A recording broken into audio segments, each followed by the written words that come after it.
O profissional da medicina foi preso em flagrante pelo estupro de uma mulher que estava... Você imagina a situação, a cena? A mulher estava dopada.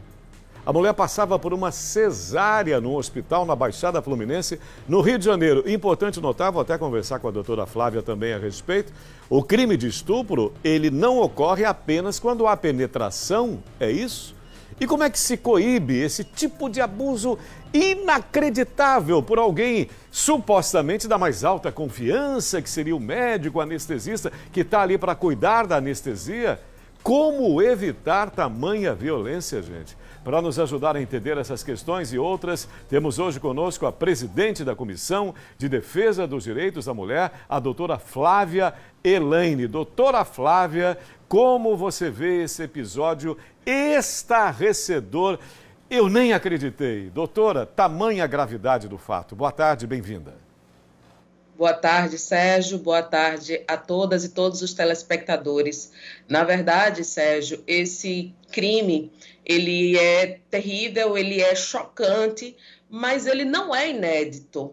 Infelizmente, nós mulheres, nós estamos nesse cenário de vulnerabilidade e de violência tão grande que até dentro das unidades de saúde, eu estava até verificando algumas pesquisas recentes, inclusive uma me chamou bastante atenção, que de 2014 a 2019, em apenas 9 estados do Brasil, tem a notícia de 1.734 casos de violência sexual contra mulheres. Então, apenas 9 estados em um curto período de tempo, e fora que tantos outros casos sequer foram denunciados.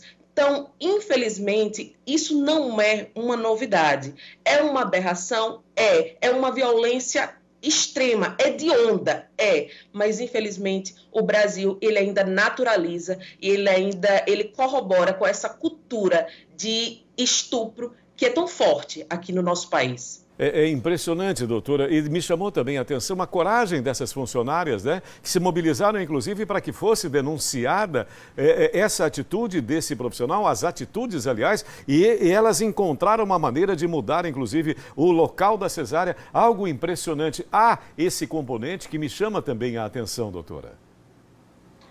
A atitude de toda a equipe foi fundamental para elucidar e para frear, né? Hoje nós estamos chocados e lamentando o que aconteceu com essa última vítima, mas certamente para que despertasse toda essa indignação e essa inquietação em toda a equipe, outras tantas mulheres que possivelmente nós nem teremos conhecimento de quantas passaram por essa situação com ele. Então foi fundamental a atitude delas, foi muito inteligente, criaram a prova ali e isso foi necessário e fundamental para que a prisão dele fosse decretada no flagrante. Hoje ele já está passando pela audiência de custódia e já tem um pedido de prisão preventiva para ele. Então, se não fossem toda essa equipe, ele continuaria praticando de forma muito livre. Você vê a tranquilidade até na abordagem, né? Quando a delegada chega, ele estava ali muito tranquilo, muito surpreso de que um dia isso pudesse ser revelado. Eu também observei toda essa naturalidade muito própria de um psicopata, né? Doutora Flávia, também o que me chama muito a atenção são essas mulheres sendo violentadas naquele momento tão especial e num ambiente hospitalar. Doutora, haveria uma maneira de se coibir esse tipo de atitude completamente monstruosa, doutora? As mulheres estão passando e já existem diversos relatos, né, dessas violências obstétricas que acontecem, que é durante ou antes ou após o momento do parto. Existe até uma legislação federal que garante que a mulher ela tenha um acompanhante antes desse momento, durante e após esse momento, mas o principal elemento que pode modificar a nossa realidade de violência ainda é a educação, ainda é divulgação de tentar disseminar o quanto pequenas atitudes machistas e elas vão aumentando, potencializando e naturalizando grandes violências. Então, trabalhando no eixo da educação, ainda assim, é um meio preventivo muito importante para que, em um momento futuro, esses casos eles possam diminuindo. Agora, diante de um caso, a gente tem que trabalhar com a repressão desse crime. Doutora, infelizmente nós também noticiamos, eu próprio aqui, eu fico completamente indignado, me revolto. Nós falamos e falamos de situações, inclusive de feminicídio, de violência contra a mulher, aqui em nosso estado, nos trazendo aqui para a nossa situação local.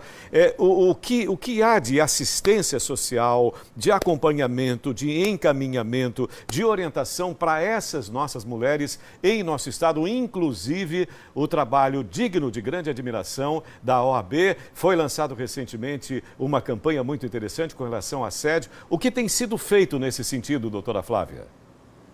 Olha, o primeiro passo para uma mulher que identificou que está passando por qualquer tipo de violência, ela buscar uma orientação jurídica, ir até uma delegacia, narrar o que aconteceu, para que a partir dali um procedimento investigativo possa ser instaurado. Então, o primeiro passo é esse. Às vezes as mulheres não têm coragem e é natural, a gente precisa ajudá-las nesse caminho, nesse trajeto. A OAB, através da Comissão de Defesa dos Direitos da Mulher, nós atendemos as mulheres e encaminhamos, orientamos, ouvimos essas mulheres, identificamos quais os caminhos ela deve percorrer e orientamos essas mulheres a partir dali. Então, qualquer mulher que esteja numa situação de violência, ela pode sim buscar uma orientação lá na OAB.